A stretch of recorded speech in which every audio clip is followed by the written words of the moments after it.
ETC World, a desire to connect the world.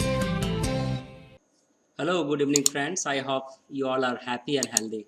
You are watching my YouTube channel ETC World. You all are welcome. तो चलिए शुरू करते हैं आज का क्लास। देयर का प्रयोग हम लोग पढ़ रहे हैं। देयर के प्रयोग में बहुत सारा स्ट्रक्चर आपको बताई जा चुकी है। तो आज हम देखेंगे देयर के साथ कैन और मे का प्रयोग कैसे करेंगे। सबसे पहले हम कैन और मे में अंतर आपको स्पष्ट कर देते हैं। कैन का प्रयोग सामर्थ्य दिखलाने के लिए और मे का प्रयोग संभावना दिखलाने के लिए करते हैं। जैसा कि यहाँ लिखा हुआ है, can shows the power whereas may is use for possibilities. हम लोग इसका ऑक्सिलरी वर्ब में इसका प्रयोग विस्तार से पढ़ेंगे, क्योंकि अभी हम लोगों का फोकस देयर पर है। तो एक बार इसको हम और फोकस करना चाहेंगे। जहाँ पर शक्ति या सामर्थ्य का बोध होगा कैन का प्रयोग करेंगे, और जहाँ पर संभावना या पॉसिबिलिटीज की बात हो वहाँ पर हम मे का प्रयोग करेंगे। यहाँ पर एग्जाम्पल है, there can be a priest in this temple, there can be patients and doctors in the hospital, there may be a snack in this hole, there may be money in your pocket, there may be someone in this room। यहाँ पर can और मे में क्या आप फर्क देख रहे हैं?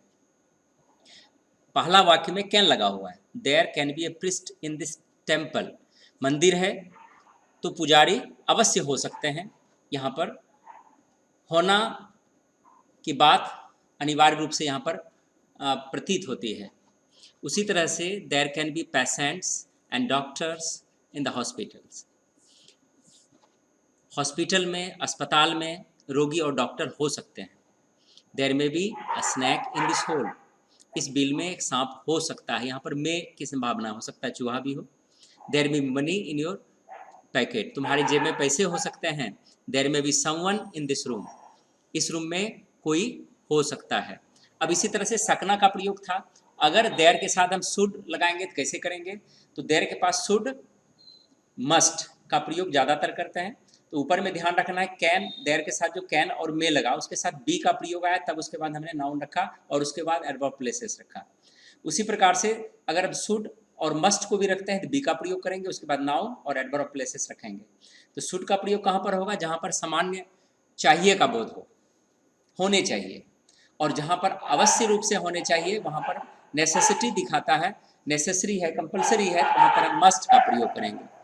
तो इस प्रकार से यहाँ पर संज्ञा प्लस होने चाहिए का बोध यहाँ पर होता है। तो यहाँ से भी आपको हम, देयर है टास्क, आपको यहाँ से बनाना है। There must be good teachers in school, there must be literate और educated people in each and every house, there must be a singer in your house, there must be money in pocket to purchase the articles or things, there must be intelligence in mind to solve this sum, there lived a courageous man in this house, he had 2 brothers and 2 sisters, there was an old palace in front of the house, there lived a ghost in that place, everyone in that village was afraid of that ghost, but that or the courageous man was very fearless. आपको इसका हिंदी बनाना है। हम यहाँ से task आपको छोड़ रहे हैं, फिर भी एक दो वाक्य हम आपको बता देते हैं। There must be good teachers in school, क्या अर्थ हुआ कि स्कूल में अच्छे शिक्षक होने चाहिए। देयर मस्ट बी लिटरेट और educated people in each and every house, हर घर में पढ़े लिखे लोग होने चाहिए, शिक्षित लोग होने चाहिए, यहाँ पर लगाए हैं। तो ये ध्यान देना है कि आपको चाहिए लगाना है सब में, और वाक्य को देखकर आपका हिंदी कंप्लीट करना है। तो ये था देयर का प्रयोग। हमने देयर का प्रयोग भली भांति सीखा, और यहाँ से आगे देखते हैं। आपका बहुत सारा टास्क है, और टास्क जो है बच्चों का भेजा हुआ टास्क को हम यहाँ पर आपको शो करेंगे, और उसी को आप लोग जो भी करेक्शन होगा वहाँ कर देंगे, और वहीं से आप लोग आंसर उसका समझ जाइएगा। अब है यूसेज ऑफ इट। आज हम इट को लेते हैं। टेंस शुरू करने से पहले ये हमारी आखिरी स्ट्रक्चर है। इस स्ट्रक्चर के बाद हम लोग टेंस और टाइम एंड टेंस को देखेंगे, जहाँ से हमारी सबसे जिम्मेवार वाली ग्रामर की पैकेज आती है, जिसका नाम है टेंस। इसके बगैर आपकी दुनिया नहीं चलेगी। शुरुआत में बहुत टीचर जो है टेंस आपको शुरू कर देते हैं, लेकिन हमने क्या किया, आपको बहुत से छोटे छोटे स्ट्रक्चर्स को पहले बताया, बहुत सारा जो सेंटेंसेस पैटर्न्स था उसको बताए, ताकि आप आसानी से टेंस पैटर्न को समझ सकें। यहाँ पर इट को भी थोड़ा सा देख लेते हैं। It is also a kind of pronoun used for showing the small things, small creatures, showing time, weather etcetera. It भी एक प्रकार का सर्वनाम है जिसका प्रयोग यहाँ पर हम है को लगा देते हैं। इट भी एक प्रकार का सर्वनाम है जिनका प्रयोग छोटे छोटे चीज, छोटे छोटे जीव जंतु, समय या मौसम आदि को दिखलाने के लिए प्रयोग में लाते हैं। आगे देखते हैं। It can be used as subject and object both.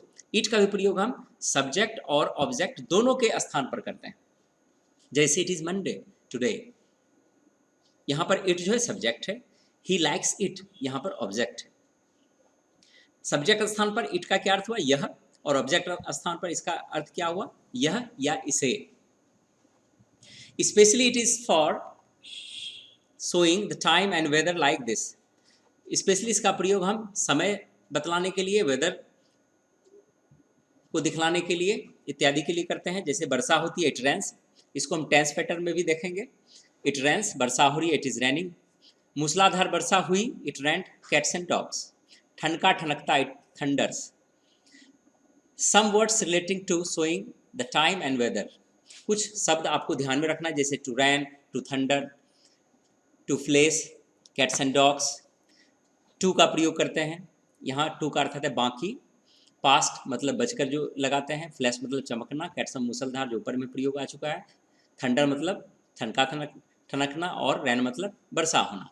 Past मतलब, टू मतलब बाकी, मतलब समय जब दिखलाते हैं, जैसे 10 बजने में 5 मिनट बाकी है तो वो बाकी के लिए टू का प्रयोग करते हैं। और पास्ट का प्रयोग बजकर के लिए, जैसे 10:25 हुए हैं, 13 मिनट हुए हैं, इसके लिए हम यहाँ पर पास्ट का प्रयोग करेंगे। हाफ पास्ट के लिए क्या होगा? साढ़े, जैसे 10:30 बजे हैं, 8:30 बजे इत्यादि के लिए।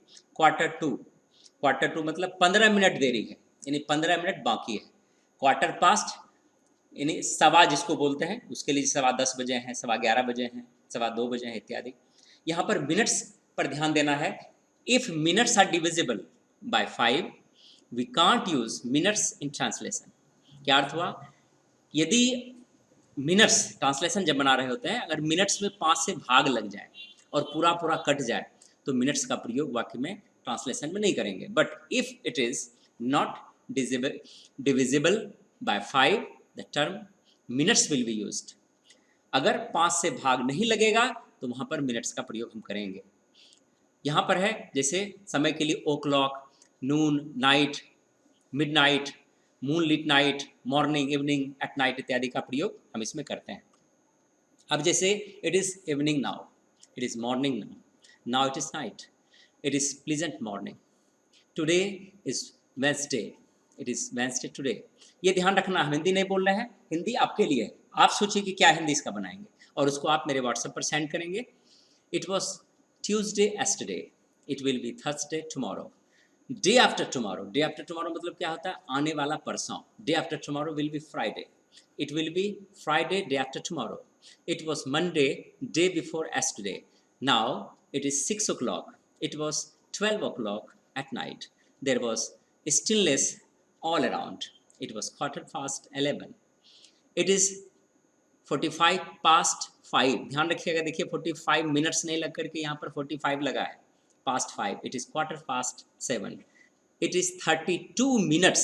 फिर देखिए यहाँ पर, क्योंकि 32 में 5 से भाग नहीं लगता इसलिए यहाँ पर मिनट्स लगा है। It is 32 minutes past 2, it is 17 minutes past 3, it is 1:15, it is 1:45, it is 7 o'clock, it is 9 o'clock, it was 11 o'clock at night, it is 2 o'clock at noon, it is 25 past 5, it is 17 minutes past 6, it is 10 to 8, it is 7:30, it is 3:15, it is 15 to 6 now, it was 7:30 the time, it was 2 o'clock at night, it is 9:45, it is 7 minutes to 8, it is 43 minutes past 5, today is Wednesday, yesterday was Tuesday, it was Tuesday yesterday। अथवा में दिया हुआ है, it will be Friday the day after tomorrow, it is the month of August, it is August, it is। यहाँ पर हम change कर देते हैं, चूँकि ये पुरानी अनुवाद है इसलिए हम दे देते हैं, इट इज़ 22, इट इज़ 20 यहाँ पर हम लगाएंगे, या जो भी इसमें रहेगा आपको वो दर्शाना है। It was March, it was the month of March, मतलब दोनों सिमिलर है। इट का एक विशेष प्रयोग भी होता है, इट बीइंग, ध्यान रखिएगा ये फ्रेज के रूप में इस्तेमाल किया जाता है। It is used an idiom phrase, it being fine weather the farmers are happy, अच्छी मौसम होने की वजह से किसान प्रसन्न है। It being bad weather we could not attend our tuition, खराब मौसम होने के कारण या होने की वजह से हम लोग ट्यूशन नहीं पढ़ पाए। ये इट का प्रयोग था। तो इट के प्रयोग में जो भी हमने इंग्लिश में आपको अनुवाद दिए हैं उनको आपको ट्रांसलेशन करना है। आपको ऊपर में इंग्लिश लिखना है, नीचे हिंदी लिखना है। यदि आपके पास मेरा व्हाट्सएप उपलब्ध है तो आप व्हाट्सएप पर भेज सकते हैं ताकि हम आपकी जांच कर सकें। अभी छात्रों की संख्या कम है, हम आपको अच्छा सलाह दे सकते हैं, अच्छा है बुरा जो भी होगा हम आपको समझा सकते हैं। लेकिन फिर ज़्यादा होने के कारण अर्थात ज़्यादा छात्र हो जाएंगे तो हम आपको नहीं दे सकते हैं, क्योंकि बहुत ऐसे बच्चे हैं जो भी जुड़ने वाले हैं। एडमिशन का दौर चल रहा है और उस सारे बच्चे का ग्रुप बन रहा है जिसमें बच्चों को हम बेहतर गाइड देने का प्रयास कर रहे हैं और जो गवर्नमेंट का सिलेबस है उसको भी हम टच करने वाले हैं। आपका जो भी पर्सनल रिक्वायरमेंट है आप व्हाट्सएप पर सेंड कीजिए, शेयर कीजिए और हम उसको आपको दिखाएंगे और समझाएंगे। तो आज जो है बच्चों ने जो जो डॉक्यूमेंट्स हमको भेजे हैं उसकी पारी है, तो हम देखते हैं कि किन किन बच्चों ने क्या क्या भेजे और उनका कैसा प्रभाव था। हमने जो सिखाया उनमें से कितना प्रतिशत बच्चे सक्सेस रहे। वैसे जितने भी बच्चे भेज रहे हैं सजग बच्चे हैं, सुदृढ़ बच्चे हैं और अच्छे बच्चे हैं। सभी बच्चों को धन्यवाद कि आपने कम से कम हमें तहरीज़ दिया, उसके लिए धन्यवाद। तो देखते हैं बच्चों की भेजी हुई ट्रांसलेशन या उनका जो भी मटेरियल्स है उनको, और जो भी उनकी क्वेरीज़ है उनको भी मैं आपके सामने सेट। तो आज का शुरुआत यहाँ से करते हैं। ये ट्रांसलेशन वैसे हम चेक कर चुके हैं लेकिन बच्चों ने फिर से इसको दोबारा बनाया, चूँकि इन्होंने क्या किया था कि स्टोरी वाइज बनाया था, तो स्टोरी वाइज इनको रिजेक्ट किया गया। स्टोरी वाइज में क्या है, जैसे हम यहाँ पर अंग्रेजी आपका चेक कर रहे हैं, हिंदी नीचे है या हिंदी ऊपर है अंग्रेजी नीचे है, तो परेशानी हो सकती है। और इस तरह के फॉर्म में हमें कोई भी दिक्कत नहीं है। तो मुझे काम करना है, have to do the work. Mohan को भीख मांगनी पड़ती है, सोहन हैज़ टू बेक। इसको हम फास्ट कर लेते हैं चूँकि ऐसे ट्रांसलेशन को हमने पहले पढ़ा चुका हूँ, तो आप लोग भी देख लीजिए। अगर कहीं भी आपको प्रॉब्लम नज़र आती है तो आप भी भेज सकते हैं। अभी तो ठीक ठाक दिख रहा है, तो आगे देखते हैं आगे का अनुवाद। आगे का अनुवाद भी हमको लग रहा है कि ये हो चुका है, थोड़ा सा देख लेते हैं। सीता को पढ़ना होता है, सीता हैज़ टू रीड। तो इतना सजाने की ज़रूरत नहीं है, पेज को साफ साफ रखिए, इसमें फूल पत्ती लगाने की ज़रूरत नहीं है, ठीक है। चलिए, फिर भी आप नए स्टाइल से भेजे हैं इसके लिए धन्यवाद। गीता को भीख मांगनी पड़ती है, गीता हैज़ टू बेग। मुझे कपड़े धोने पड़ते हैं, I have to wash the clothes. इस ट्रांसलेशन को कुछ बच्चे पहले भी हल कर चुके हैं और बहुत सुंदर उन्होंने किया है। ये ट्रांसलेशन हमने भी आपको सॉल्व करा दिया है, आप भी वहाँ से देख सकते हैं। सिर्फ आपने भेजा, इसको हमको सराहना था। तो आगे देखते हैं। ये आपका जो है ये नया ट्रांसलेशन है। There was a boy named Mohan, Mohan नाम का एक लड़का था, सही है। There lived two beggars in this village, इस गांव में दो भिखारी रहते थे। There lived a great king named Karna in Bhagalpur. देखते हैं हिंदी क्या लिखा है, कर्ण नाम का। तो इसमें बच्चे दूर से हैं इसलिए हो सकता है कि भागलपुर के कर्ण के बारे में पता नहीं हो, ये कर्णा लिखा दिया है। तो कर्ण नाम का एक महान राजा भागलपुर में रहते थे। चलिए सेंस सही है, क्या होगा, कर्ण नाम का एक महान कर्ण नाम का भागलपुर एक महान राजा रहता था। There lived a gentle girl named Sita in my batch, मेरे बैच में सीता नाम की एक सौम्य लड़की रहती थी, सही है। There lived two friends in a certain village, यहाँ पर सर्टन का अर्थ होता है किसी, एक निश्चित गांव में दो मित्र रहते थे। आपको सोचना सही है, लेकिन यहाँ पर इन ए सर्टन जैसे लगेगा तो यहाँ पर किसी लगाना है। मतलब क्या हुआ किसी किसी गांव में दो मित्र रहते थे, ये आपका हिंदी होना चाहिए। देयर लिव्ड अ ग्रेट सेठ इन दिस विलेज, इस गांव में एक महान सेठ रहता था, ठीक है। There lived two monkeys on this tree, इस पेड़ पर दो बंदर रहते थे। There used to live a miser Seth named Ramu in a certain village, वही किसी गांव में रामू नाम का एक कंजूस व्यक्ति रहता था, ये होना चाहिए। There used to live a priest in this temple, इस मंदिर में एक पुजारी रहा करता था। रहा करता ध्यान रखिएगा, यूज लगेगा तो रहा करता था आएगा। फिर देखते हैं आगे।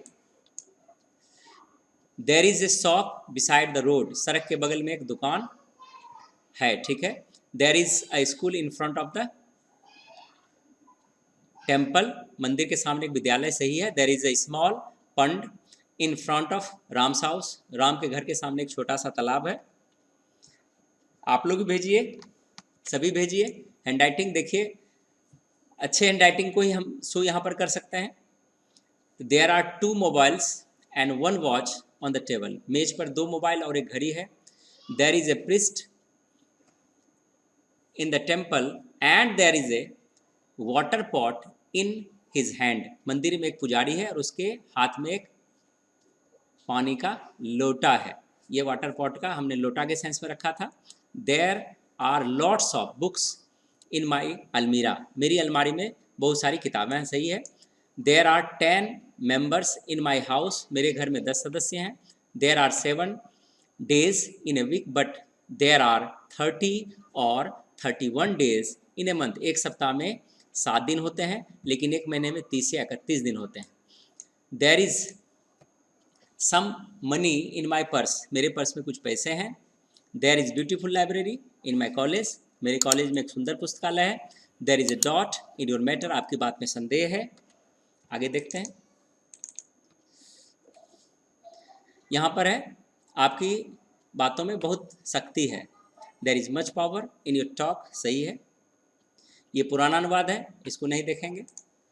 तो इस तरह से बच्चों ने अनुवाद भेजे, उसके लिए बहुत बहुत धन्यवाद। और इसी तरह से आप अपना अनुवाद भेजते रहिए। आप मेहनत कर रहे हैं, इसके लिए आप सबको बहुत बहुत धन्यवाद। आज का क्लास यहीं तक हम रखेंगे। आपको अच्छा लगता है तो आप ज़रूर मेरे चैनल को सब्सक्राइब कीजिए, लाइक कीजिए और अपने बच्चों में, अपने मित्रों में, अपने ग्रुप में इसको शेयर कीजिए ताकि हम आपके लिए अच्छे अच्छे वीडियो बना सकें। जय हिंद, जय भारत।